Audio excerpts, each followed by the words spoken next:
नमस्कार शेतकरी मित्रांनो, स्वागत आहे तुमचं एका विशेष व्हिडिओमध्ये। शेतकरी मित्रांनो, रब्बीच्या कांद्याची आता लागवडही सुरू झाली, परंतु कांद्याचा जो काही दर आहे ते 30 रुपयांच्या वर जायला अजूनही मागत नाही।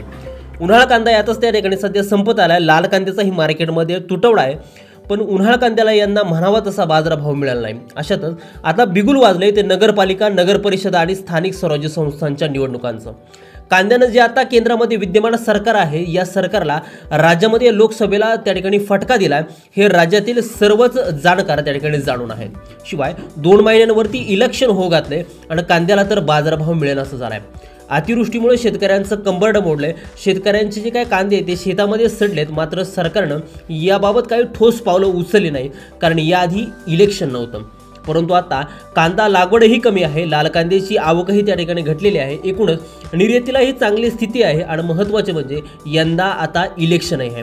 अशा वेळेस त्या ठिकाणी ज्या टायमिंगला इलेक्शन आले त्या टायमिंगला त्या ठिकाणी मार्केटमध्ये फार थोडा कांदा त्या ठिकाणी शिल्लक असणार आहे आणि नेमकं याच पार्श्वभूमीवरती कांद्याला उच्चांकी दर मिळणार का, असा प्रश्न सर्वसामान्य कांदा उत्पादकांना त्या ठिकाणी पडला।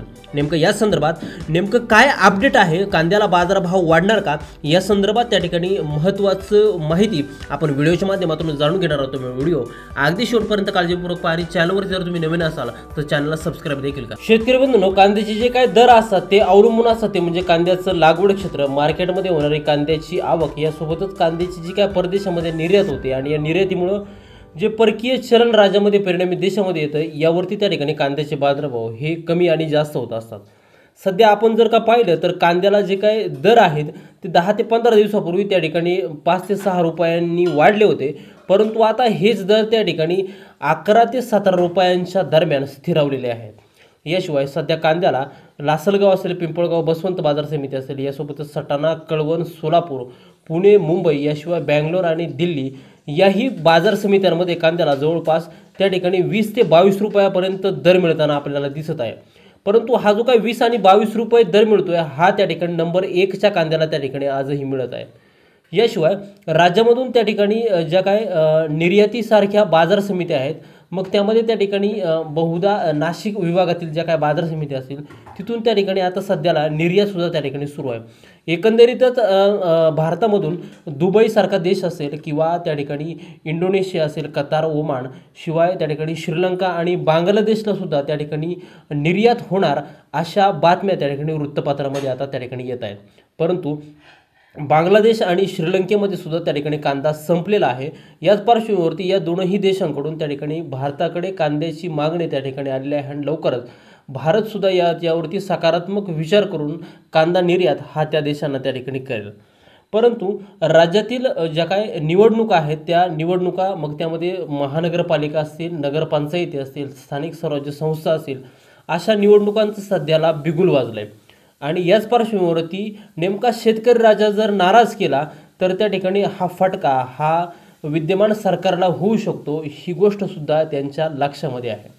याशिवाय जे काय ग्राहक वर्ग आहे तो ग्राहक वर्ग त्या ठिकाणी शहरामध्ये राहतो, शहरामध्ये नगरपालिका आणि महानगरपालिका असल्यामुळं ग्राहक राजासुद्धा त्या ठिकाणी नाराज झाला नाही पाहिजे, याची काळजीसुद्धा त्या ठिकाणी एका बाजूने सरकार घेत असल्याचं दिसून येते।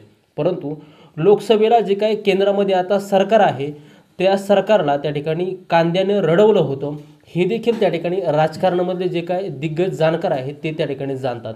त्यामुळं कांदा निवडणुकीच्या तोंडावरती किती महत्त्वाचा रोल त्या ठिकाणी बजावू शकतं हे त्या ठिकाणी सगळ्यांना माहीत आहे आणि याचा फायदा शेतकऱ्यांना नक्की कसा होणार आहे हे सुद्धा आपण समजून घेणं हे त्या ठिकाणी फार गरजेचं आहे। त्यामुळे येणाऱ्या काळामध्ये त्या ठिकाणी बाजारभाव कांद्याला वाढू शकतात किंवा कांद्याच्या बाजारभावामध्ये मोठ्या प्रमाणात बदल होऊ शकतात, अशी सुद्धा सध्याला त्या ठिकाणी स्थिती आहे। कारण की ज्या काही निवडणुका आहेत त्या साधारणतः डिसेंबर जानेवारीमध्ये त्या ठिकाणी आहेत आणि याच दरम्यान त्या ठिकाणी जी काय कांद्याच्या मार्केटमध्ये जी आवक होणार आहे ती आवक त्या ठिकाणी कमी असणार आहे, कारण की रब्बीच्या लागवडी आता सध्याला सुरू आहेत आणि जो काय लाल कांदा आहे तर लाल कांद्याचं मोठ्या प्रमाणात पावसानं नुकसान झाल्यामुळं अजूनही लाल कांद्याची आवक मार्केटमध्ये पुरेशी होताना दिसत नाही। परिणामी या दोन्ही कांद्यांचा जर का तुटवडा जर निर्माण झाला आणि तो त्या ठिकाणी या येणाऱ्या 2 ते 3 महिन्यामध्ये त्या ठिकाणी निर्माण होऊ शकतो आणि याच 2 ते 3 महिन्यांमध्ये या सर्व निवडणुका ह्या त्या ठिकाणी आहेत आणि म्हणूनच निवडणुकांच्या पार्श्वभूमीवरती सरकार त्या ठिकाणी कांद्याच्या बाबतीत काही ठोस भूमिका घेऊन काही महत्त्वाची पावलं उचलून कांदा उत्पादक शेतकऱ्यांना दिलासा देणार का, असंही एकंदरीत त्या ठिकाणी सांगितलं जाते.